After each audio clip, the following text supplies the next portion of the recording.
Hello, and welcome to the Joss Brown Podcast. With over 40 years of combined financial planning experience serving high net worth clients, we will discuss our favorite topics, concepts, and stories. Welcome to the Joss Brown Podcast. Today we have Deven Joss on our podcast today. And Deven has done some amazing things this summer that we're going to talk about. And so Deven, you did some amazing things this past summer. Do you mind sharing all these wonderful things that you did? Yeah, well, I guess if you're talking about the job, I don't know what else I did personally. Probably some things. I don't know. But I did pass the CFP exam, got my master's degree, finished all that up, so I'm done with that sort of education. I'm sure there'll be some in the future. But I'm done with all of that now, and it feels good to finally be done with studying late nights, early mornings, all the stuff that goes into it. But I mean, you know how it is. We all know at the office how it is. So. Oh, good, good. Well, congratulations. Thank you. On being among the 100 plus CFP. 100,000. There you go. Yeah. There you go. 100,000 plus CFP that is throughout the nation, and you are now part of that profession, and so that's a great accomplishment in itself. And so tell me, why did you decide on the CFP marks over any other designation? Well, the CFP is the gold standard for our industry, and I wanted to, I guess, sort of challenge myself and see if I can get it. I mean, I started 2 years ago in this industry, and to get the CFP is pretty cool. And it took a lot of hard work, but yeah, I wanted that sort of gold standard of the industry. Not necessarily for how it looks, but also what I got out of it, which is all the education. I got to learn more about financial planning, taxes, estate planning, investments, and all those different things that go into earning that designation. Is pretty much the reason I got it, as well as other things like, clients look for CFPs. So yeah, those are kind of the big things. Good. So, I mean, I could go into so many different parts with this conversation. You mentioned the hard work. Yeah. So tell me more about what does that look like for you? Yeah, so, I mean, if I'm talking to students or people pursuing the CFP, then there's a lot of hard work that goes into it. You need that 2 or 3 years of experience. But on top of that, you need the education part as well, which for me, it was the core classes you need to take in college. So that takes however much time and money. But on top of that was a 3-month prep course just for the exam. And so that was, for me, it looked like about 220 hours of studying in 3 months. So every day, 2 or 3 hours a night, some on weekends, 5 or 6 hours on weekends, reading, watching videos, study groups. You help me once a week. But the study groups were pretty helpful. If you're looking for a study group, you can go onto the CFP website and find that, or if your school has some. But definitely doing it with other people. That way you can bounce ideas off of each other and go through questions. And that's the other thing, a lot of questions. I think the prep course I took had 2,000 questions through their Q bank, and I went through that 2 times. And so that was a big part of it, just the repetition and seeing what kind of questions could be on the exam. So that was, I mean, yeah, that was a lot. So Deven, on the CFP forum, most people post that it takes over 250 hours to successfully pass the exam on your first attempt. Deven did successfully pass the exam on his first attempt. Congratulations. And you came in under 220 hours, so that's 30 hours less. Well, that was just on that 3 people. months. I'm sure, I mean, plus I learned a ton at work through actual client experiences, and then I'm not factoring in the schoolwork and everything. So I mean, it's a lot of hours. It is. It's a lot of hard work. And so if someone was supposed to be doing like a study group, what would you say was the best thing that you was that the best thing that you decided on for the study group, to start a study group? And if they're going to start one, what advice would you give them? Yeah, so there are some study groups online on the forum, and I just threw my name out there. I said, hey, look, I'm on the East Coast, I'm doing this prep course, anyone wants to join. And then I think there's 5 people that joined, then a couple people fell out, so it was just 3 of us in the last month leading up to the exam. But everyone in my study group, we were all studying from the same prep course. Maybe next time I would get people from, there is no next time. I was about to say, you never want to be a next time. Yeah, but if I didn't pass, and then maybe I'd get people from different prep, because there's different ways of learning, and each prep course has its own way of instruction, so maybe that would help other ways.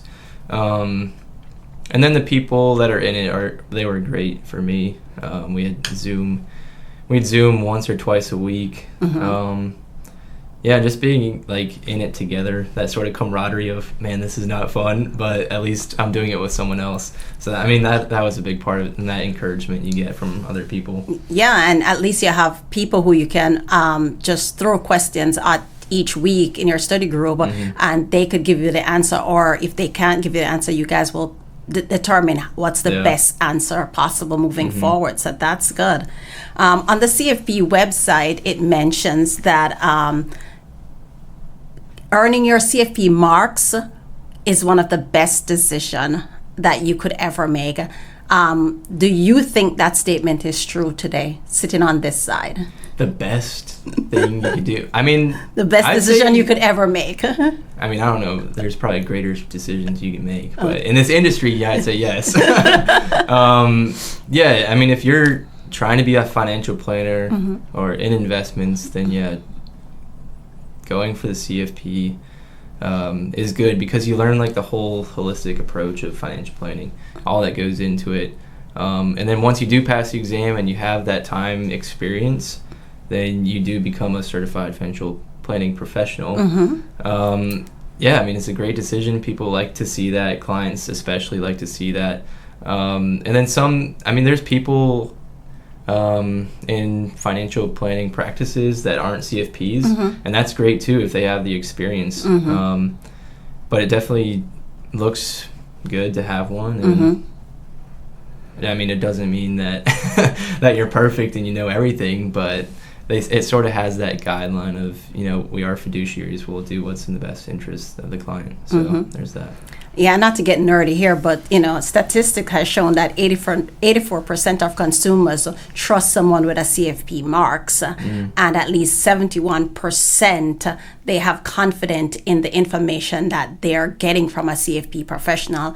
And so when I read those statistics, I just could think about the information that I've learned as a CFP and the confidence that it brings, knowing that I'm providing the best information to our clients. And so with the information that you have learned, how so have you used that in your personal life?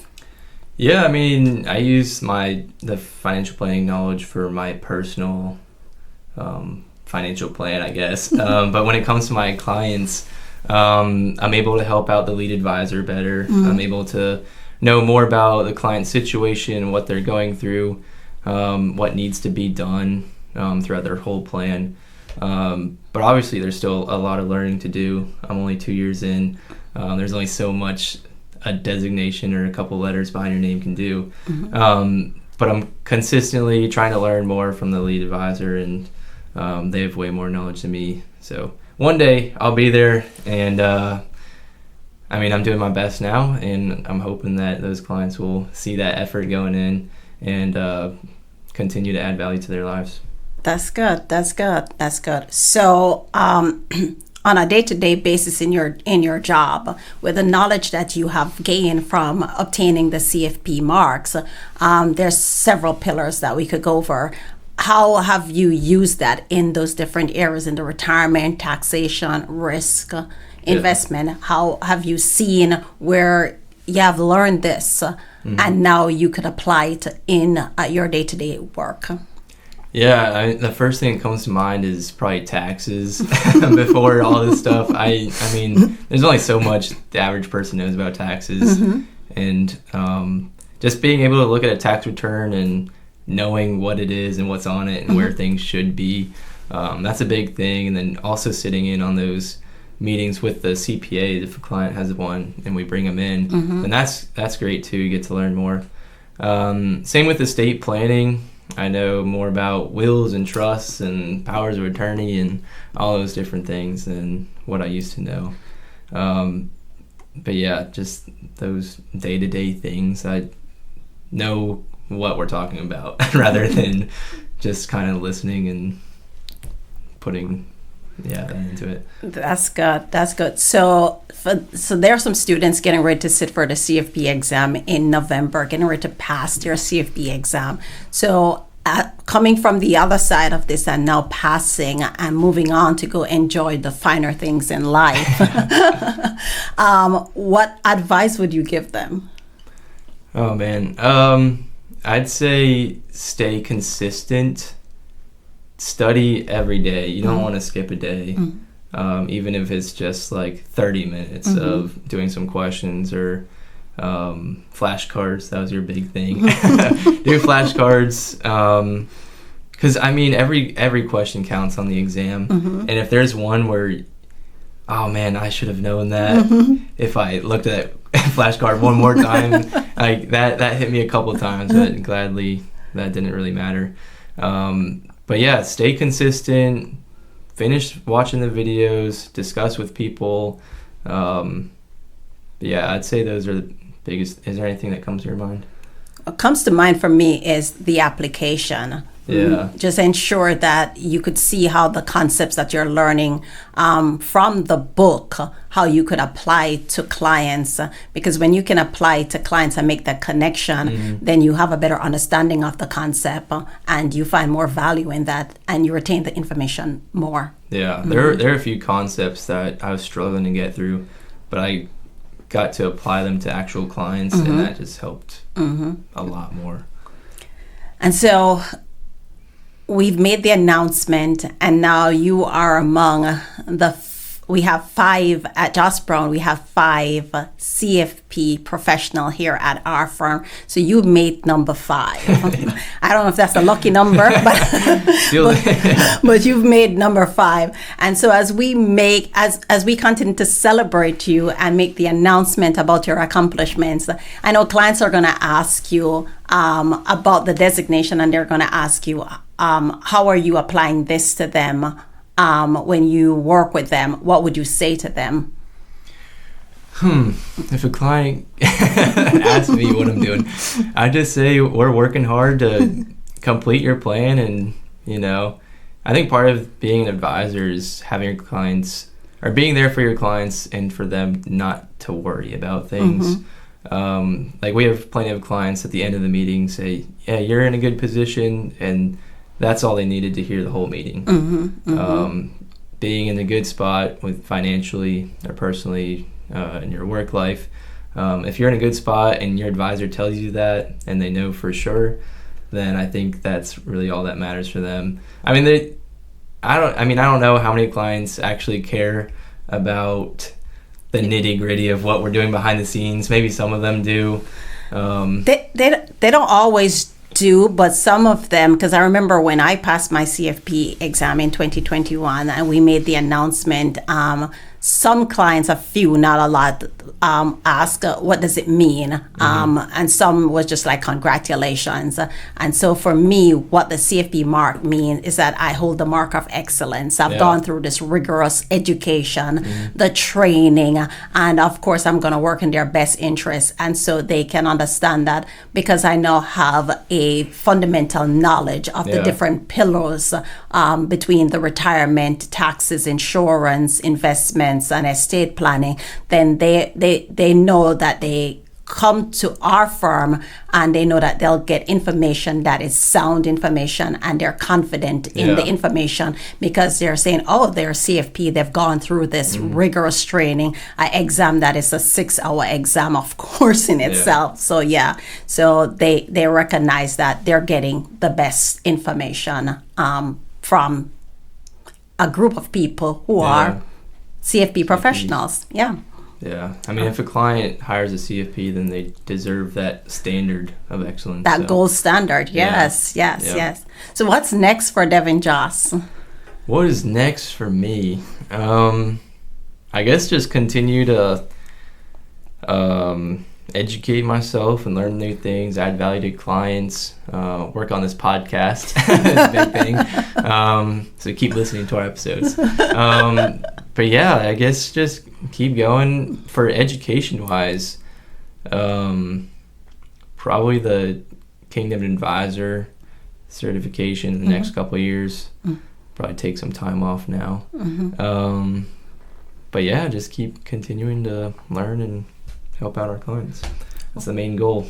That's good. So this was great, Deven. Again, you had an amazing summer. You finished your Master's of Science degree in finance. You have obtained the Mark of Excellence, the CFP designation. So you are now a CFP professional because you've gone through every requirement that is required, the education, the exam, the experience, and the ethical standards. And so you have done an amazing job this summer, and you should be happy about your accomplishment. And now you could take a deep breath and you could relax and go enjoy some of your hobbies that you love, like pickleball and playing golf. So again, thank you for being on the podcast. Thank you for sharing. And we just say, hey, congratulations. Yeah, well, thanks for having me, Michelle. And we look forward to some more episodes here on the podcast. So with that, we'll see y'all next time. Continue listening. Bye now. Bye. Thank you for tuning in to today's episode of the Joss Brown Podcast. If you'd like to see more episodes, visit our website at jossbrown.com.